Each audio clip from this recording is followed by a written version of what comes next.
when this place was packed and the Orange Crush and the posters of Fran McCaffrey behind the bench and them razzling him. So we're going to miss that here tonight, but they're definitely going to be able to turn the intensity up, and I know it'll be another heated one. Yeah, we mentioned that these two teams don't like each other, and if you forgot what Ayo Dosunmu said after that game talking about the rivalry, here's a quick reminder of how he felt in that game almost a year ago. No, sweetie, nothing. As simple as that. Like, we just, they want to take us out, we want to take them out. I mean, we had a respect factor where both teams know that you got to come out and play. Like, you can't just come out and things go be sweet. But besides that, when they get on the court, like, you just no love on the court. So fans have been replaying that all off season, Derek, and I think they were hoping to, replay that into their NCAA tournament run. Didn't end up like that. But let's get back to this year. Iowa has put together a really solid team. You mentioned how they have everyone succeeding really well this year. I mean, Luka Garza is clearly the name that comes up first when people talk about Iowa, but only a couple of slip-ups this year. One just happened to be in their most recent game 8 days ago against Indiana. Have you checked that game out? I mean, how do you think Illinois may be able to use that against Iowa tonight? I think there are a couple of things you could point to as far as what Indiana was able to do. They really frustrated Garza. Now you say that, and then you look at the stat line, and Garza still had 28 and 12 or whatever it may be. They really made him work for his points, though. He hit 22 shot attempts to get to 28, forced him into some turnovers, particularly late. And something that you're probably not going to be able to replicate, Iowa went very uncharacteristic for them, as good as they are offensively. Went 11 minutes without a basket down the stretch. So I think that for Illinois, it's just fighting Garza for possession after possession with Kofi, with Georgie when he's in there, and having some other guys, whether it be a Damonte or Ayo, guys from the perimeter who can kind of show some help, be able to recover to their shooters because they do shoot it really, really well. That's something that Indiana was able to show. We'll see if Illinois can kind of take that blueprint and build on that here. And then attacking Iowa's zone. We know this is an Iowa team that can score, but they definitely give up points. You look at their defensive efficiency, they're around 100th in the country. That's not too good for them. So they will certainly give it up, but you're going to have to score with this team because they are sure talented at that end of the floor.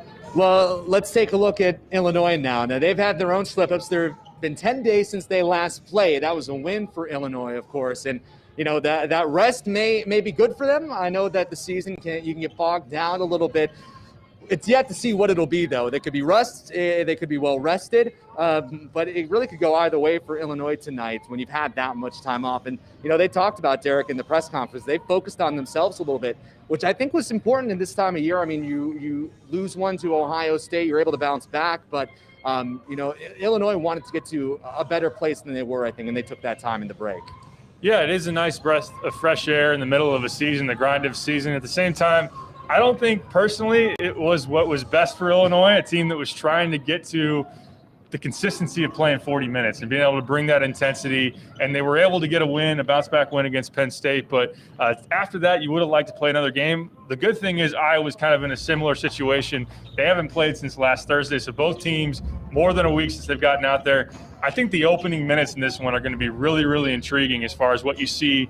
Any rust on both sides, and then both teams just kind of feeling each other out after not playing a game in a while. And one of the most important things to look at for Iowa, you mentioned how good they are at scoring, but missing one of their key scorers tonight, not one that I think many of us were expecting coming in, CJ Frederick coming in, and he's in plain clothes right now. He's not dressed, and how do you think that is going to impact the game, Derek?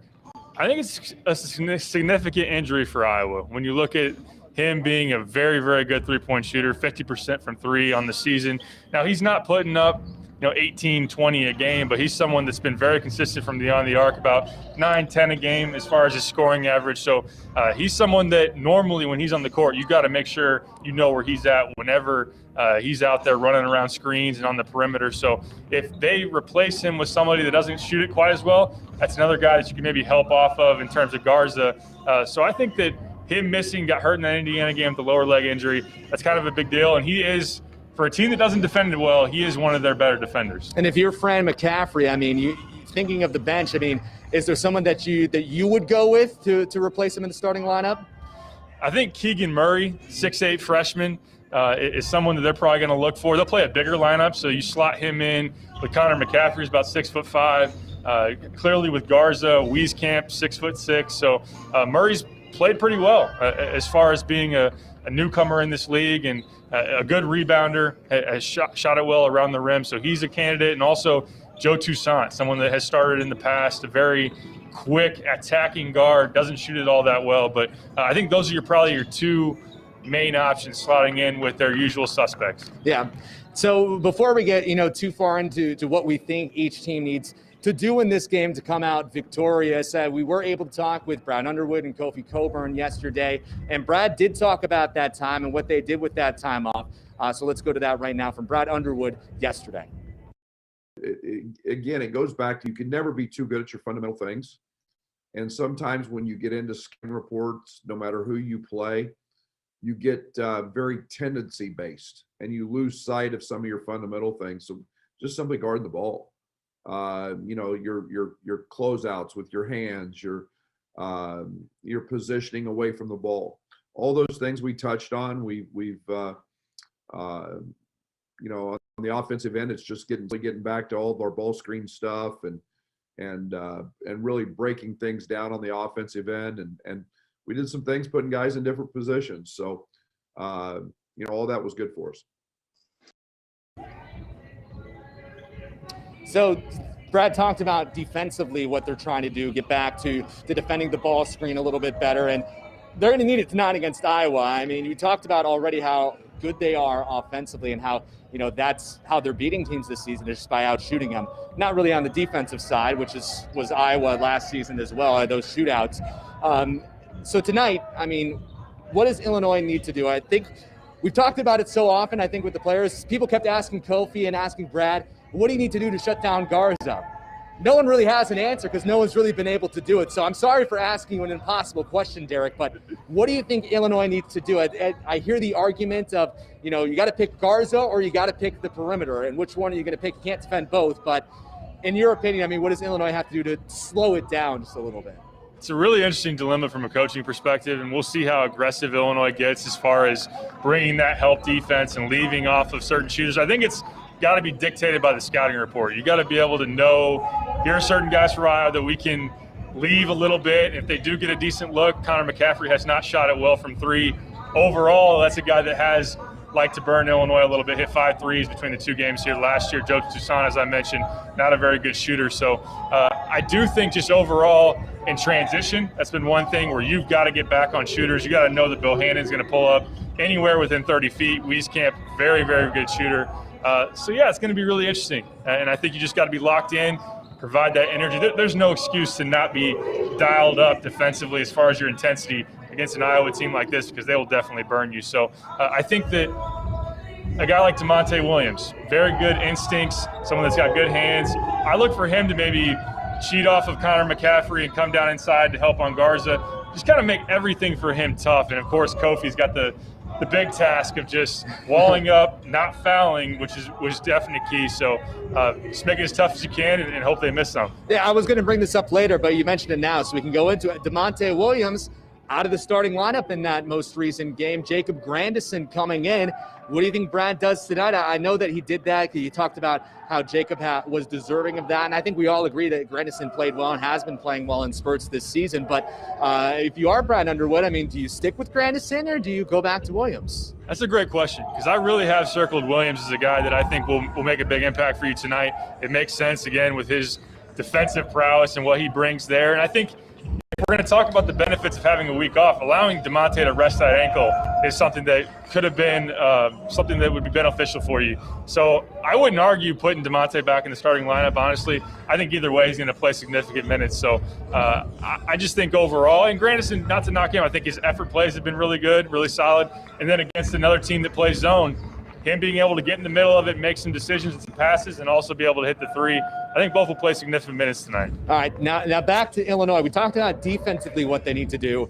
Offensively, I mean, we've seen them get into these spurts sometimes where they're just not able to score, or they're not able to figure out a zone defense like we saw in the first half against Northwestern. Against Iowa, you mentioned that defensively they're not as proficient as their offense, but it's about keeping up with that offense. That's not an easy task, even against the Hawkeyes defense. So For Illinois, I mean, what do you think they have to do on the offensive side of the ball to keep up? Because you know that Garza is going to get his. You know that their three-point shooters are going to get theirs. Just what does Illinois need to, I guess, focus on and hammer into their offensive game plan to keep up with them? I think you continue to go with the game plan of getting Kofi established early. That's something that works for you. And how could you argue with it with how efficient he's been, 73% from the field in Big Ten play. And maybe you get fortunate and put a foul or two on Garza early on. But I also think it's very key for Io to have a great start tonight. That's something that it's hard to argue with what Io's done this year. You look at his numbers, he's a first-team All-American candidate, but he's had some slow starts here of late. He's 6 for 26 from the field in the last 4 games in the first half. So you can't afford that with a team as offensively talented as Iowa. It depends, 2-3 matchup zone, whether they play man. I think you still got to be able to screen for him, allow him to get on the drive, and Iowa's going to have a tough time matching up with Iowa. I just don't think anyone one-on-one can contain him. And then, of course, whether you're playing zone, whether you're playing man, guys like Trent Frazier, Adam Miller, Grandison, even Hawkins will be in there. Knock down the open threes when they're there, because I think that on those kickouts, as you rotate the defense, those opportunities will be there. Yeah, and you mentioned Kofi and Luka, and you mentioned the slow starts. I've had almost kind of forgotten about the slow starts. I mean, you're just you're so trained. I mean, with those 10 days off, that you focus on Iowa and what they're able to do. Illinois has had their struggles with their openers this year. Against Penn State, it wasn't as prevalent. They were able to come out in the end in that one. But do you think that could be a problem tonight as well? You mentioned that it's something they have to overcome. What are the chances that they have a slow start again? Yeah, I do think it's a concern, particularly given the time off. And outside of the Penn State game, which they came out in Penn State, and really their passing was as good as we had seen all season against the Penn State zone. So I do like that they have had that experience going up against a team that plays a lot of 2-3 matchup zone. So I do think it's something that you worry about because, again, you haven't played in a while, and just kind of the emotions of the game can maybe get caught up a little bit. And Iowa, look, with how their spurtability offensively, they go on a lot of runs, 10-0, 8-0, whatever it may be. You've got to really cut those down and get a key basket when you need it so that they don't get out to a lead and you're chasing from behind. So Kofi Cockburn and Luka Garza are 2 of the 10 on the Kareem Abdul-Jabbar Center of the Year watch list that came out today. Half of those 10 are in the Big Ten, and Brad had talked about it, how the big man game has kind of died outside of the Big Ten, but we'll see a really good one tonight in this one, Illinois and Iowa, Garza versus Cockburn. A couple of really good matchups last year, but let's go to Kofi now. We talked with him yesterday, just on his thoughts on Luka and having to play against him again and what that'll be like tonight. It's going to be a really good matchup, I personally think that Illinois versus Iowa is one of the biggest rivalry there is in college basketball. And I think it's going to be really competitive. It's going to be a high-level game. And, we both come out and throw punches. It's about who could, maintain and stay long. I think both teams have really good players. They have Wieskamp, they have Luka, they have Frederick, and I feel like we have Io, we have all the tools we need. We have Damonte, we have Georgie. So I feel like it's just an incredible matchup. It's a good game, It's not just personnel, just me, Garza, Joe and Io. I feel like it's a good game. It's a good matchup team-wise. And it's just about coming out there, I know how good our team is. And if we play at a high level, we could win. So it's just about coming out there with the right mindset, having a winner mentality, not worrying about matchups and worrying about what you're going to do today for yourself, but what you're going to do for the team. And that's going to be the key to victory. Just coming out there and playing for each other and not getting caught up in yourself. You heard Kofi early in soundbite say, Illinois-Iowa, one of the best rivalries in college basketball, which I was not expecting him to say. I don't know if, from the outside, maybe people think of Illinois-Iowa like that, but based on last year's games, I mean, the amount of I don't want to say hate between these two teams. You can call it hate maybe. They went and said that they don't like each other. But what do you think about that, Derek? Do you think it's up there with some of the best right now? I mean, all time you have a lot, but right now, is it one of the best? I think when you consider just the personal connection that both teams have, because there are great traditional rivalries. You think, as far as Illinois is concerned, Missouri, or Indiana year in, year out, just knowing the tradition there. And Illinois, Iowa's had its history as far as the Deion Thomas days and Bruce Pearl and all of that, but there was a long stretch there where you probably wouldn't consider Illinois and Iowa a really heated rivalry, maybe outside of those fans that still are thinking about those moments. But just because of you have players on both sides who have mixed it up and coaches that have gotten into it at a handshake line, I think there's no doubt that this one in particular for this very year is up there in college basketball as one of the most heated matchups. And it helps when both teams are in the top 20 of the AP poll. Oh, 100%. And you mentioned it early. It's not going to be the same as it was last March. You look out behind us and we see the cutouts and a lot of empty seats. So it definitely feels different in here. But it's something that I want to dive into a little bit more is, the amount that the teams have had to bring their own energy this year. There's no doubt in my mind that last year in that March game here at the State Farm Center, the buzz and the energy created by the crowd had a part to play in that. Now, whether it was getting into Iowa's head, which led to some of the I don't want to say fights, but led to some of the disagreements on the court, that's one thing, but it brings another level to, I think, the home team as well. And Derek, how is that going to affect both of these teams today? Iowa doesn't have to deal with the Orange Crush, and Illinois doesn't have them behind them in a game where this place would be going nuts right about now. Yeah, I think normally, particularly in the Big Ten, and we still have seen teams play a lot better at home than they have on the road. There's just a better feel when you're shooting on your home floor and all the familiar surroundings. But there's no doubt about it, when you have a home crowd behind you, especially when you're on a run, it's really hard for that road team to get the necessary stops and really stop that momentum. At the same time, if you get down and you're at home, that crowd can provide that energy and allow you to get that help to push the gas pedal a little bit. So not having that takes away from Illinois, of course. And as we've talked about really all year, it is key for both benches or to see which team brings it with their energy from the bench, with guys that aren't in the game or the coaches and everything.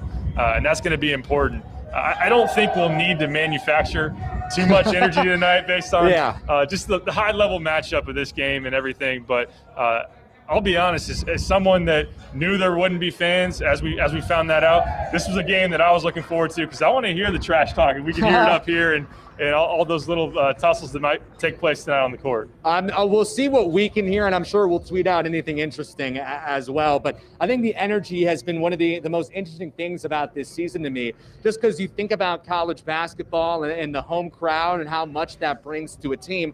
When you take that out of the equation, it's a completely different season from the entire history of college basketball. And if we go back to Ohio State, that loss that Illinois suffered, they came out in the next game after Brad Underwood, I'm sure, had some talkings to them in practice. They were loud and they were energetic, coming out of the tunnel against Penn State. Do you think it's going to be the same thing today, besides the fact that it is Iowa? It has to be. And, yeah, I think the fact that it is Iowa plays into it. And, look, everyone's got to be their best tonight, it's just got to be a sustained effort and energy. There should be no talk after the game of, well, we didn't bring it for 40 minutes or we weren't engaged or any of that.